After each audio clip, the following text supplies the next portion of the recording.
I'm adopted, and my biological mother was 17, and so was my biological father. She was 7.5 months pregnant when she decided to go to Planned Parenthood, which is the largest abortion provider in the world, and they counseled her to have a late-term saline abortion, which is a saline salt solution that is injected into the mother's womb. The baby gulps that solution, it burns the baby inside and out, and then she is to deliver a dead baby within 24 hours. And to everyone's great shock and surprise, I didn't arrive dead but alive on April the 6th, 1977 in a Los Angeles County abortion clinic. What's fantastic about this, about the perfect timing of my arrival, is that the abortionist was not on duty yet. So he wasn't even given the opportunity to continue on with his plan for my life, which was death. And I know that I am in a government building, and a beautiful one it is, and I love your country as well as my own. But I know in the age that we live in, it is not at all politically correct to say the name of Jesus Christ in places like this. To bring him into these sorts of meetings, because his name can make people so terribly uncomfortable. But I didn't survive so I could make everyone comfortable. I survived so I could stir things up a bit. And I have a great time doing it.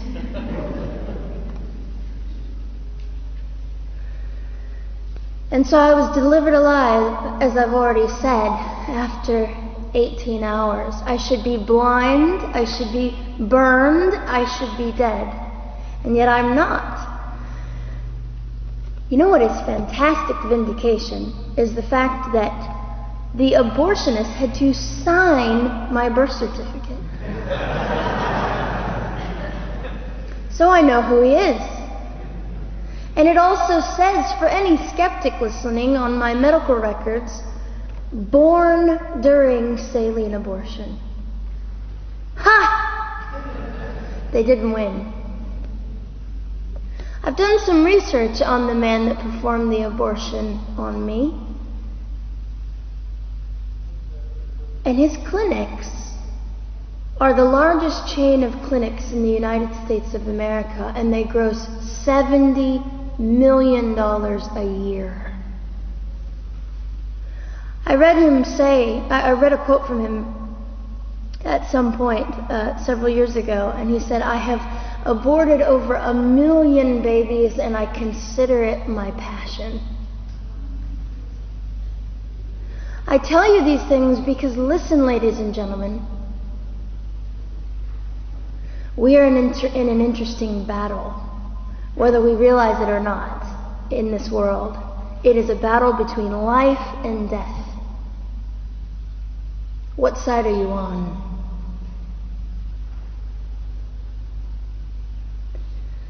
So a nurse called an ambulance and had me transferred to a hospital, which is absolutely miraculous. Generally, the practice at the time, and up until 2002, was, in my country, was to end the life of an abortion survivor by strangulation, suffocation, leaving the baby there to die, or throwing the baby away.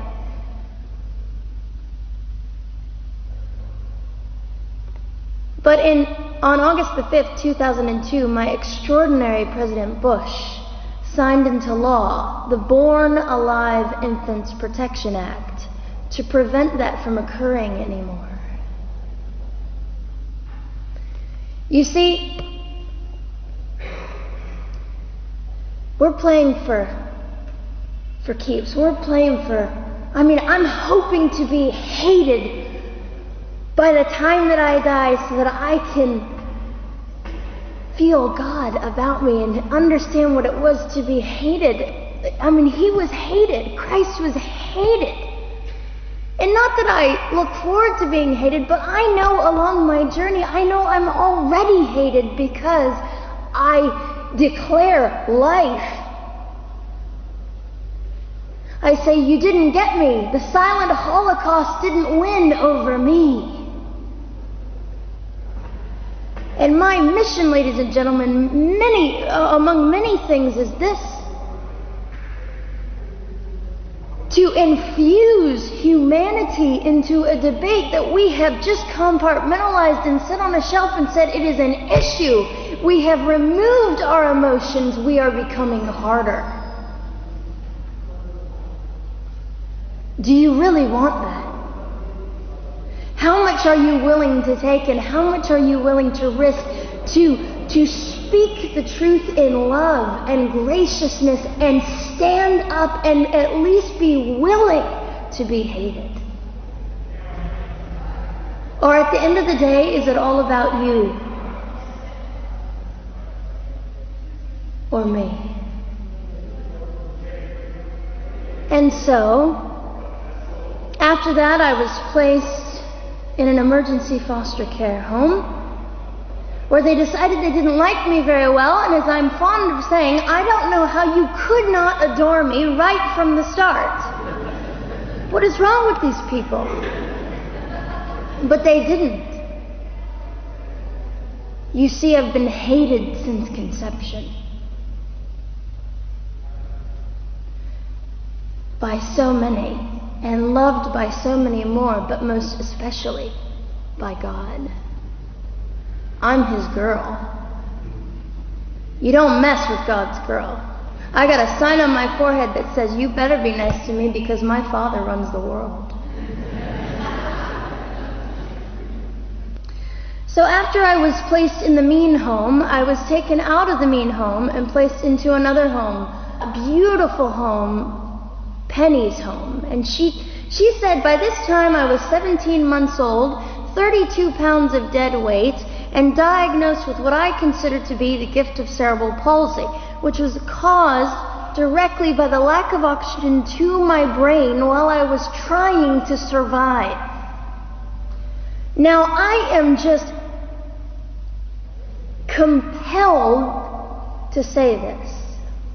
If abortion is merely about women's rights, ladies and gentlemen, then what were mine? There was not a radical feminist standing up and yelling about how my rights were being violated that day. In fact, my life was being snuffed out in the name of women's rights. And ladies and gentlemen, I would not have cerebral palsy had I not survived all of this. So when I hear the appalling, disgusting argument that we should have abortions because the child just might be disabled, the horror that fills my heart. Ladies and gentlemen, there are things that you will only be able to learn by the weakest among us. And when you snuff them out, you are the one that loses. The Lord looks after them, but you are the one that will suffer forever. And what arrogance, what absolute arrogance, and it has been an argument for so long in this human place that we live, that the stronger should dominate the weaker, should determine who lives or dies. The arrogance of that. Don't you realize that you cannot make your own heart beat? Don't you realize that all the power that you think you possess, you really possess none of it? It is the mercy of God that sustains you, even when you hate him.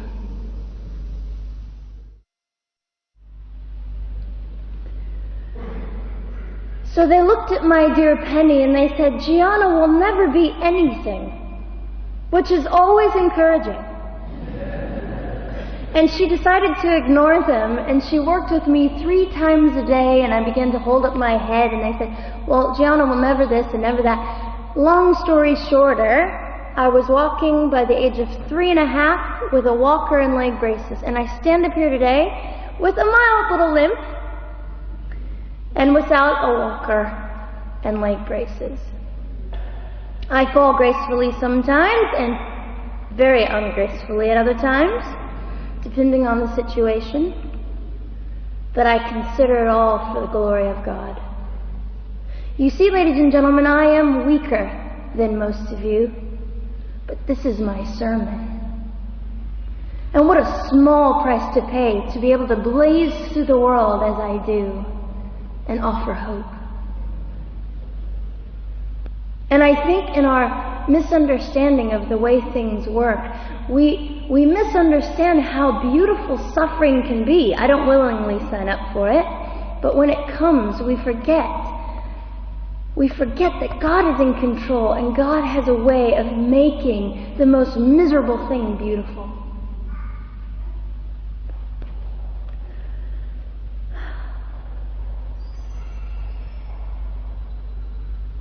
I have met my biological mother. I have forgiven my biological mother.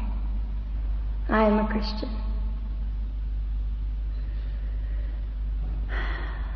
She's a very broken woman. She came to an event I was having 2 years ago, showed up unannounced, and said, "Hello, I'm your mother." And it was a very difficult day. And yet, while I was enduring all of this, you'll probably think I'm silly, but I was sitting there and I was thinking, I don't belong to you. I belong to Christ. I'm his girl, and I'm a princess. So no matter what you say, in all your anger and brokenness and rage, it's not mine to keep. It's not mine to carry, and I won't. I was saying all this inside. So ladies and gentlemen, you have an opportunity. But for just a brief moment, I would like to speak directly to the men in this room and do something that is never done. Men, you are made for greatness. You are made to stand up and be men. You are made to defend women and children, not stand by and turn your head when you know murder is occurring and do nothing about it. You are not made to use women and leave us alone. You are made to be kind and great and gracious and strong and stand for something.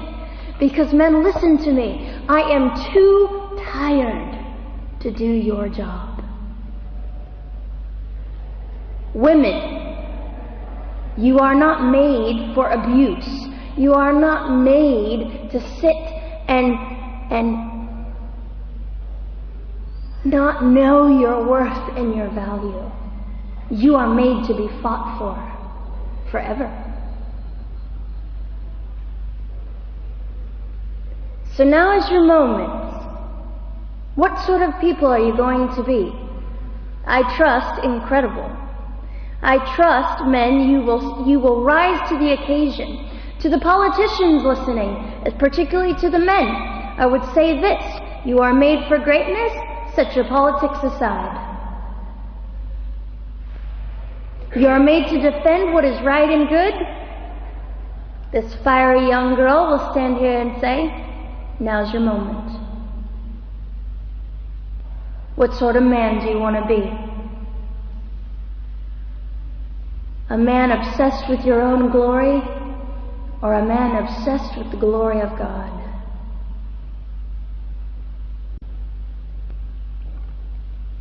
I'll just end with this. Some of you might be slightly annoyed that all I keep doing is talking about God and Jesus.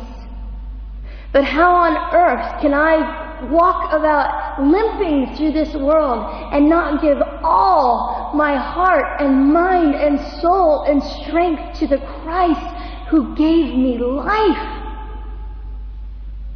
So if you think I'm a fool, it's just another jewel in my crown. My whole intent in living here is to make God smile. I hope some of this made sense. It just came from my heart. God bless and keep you.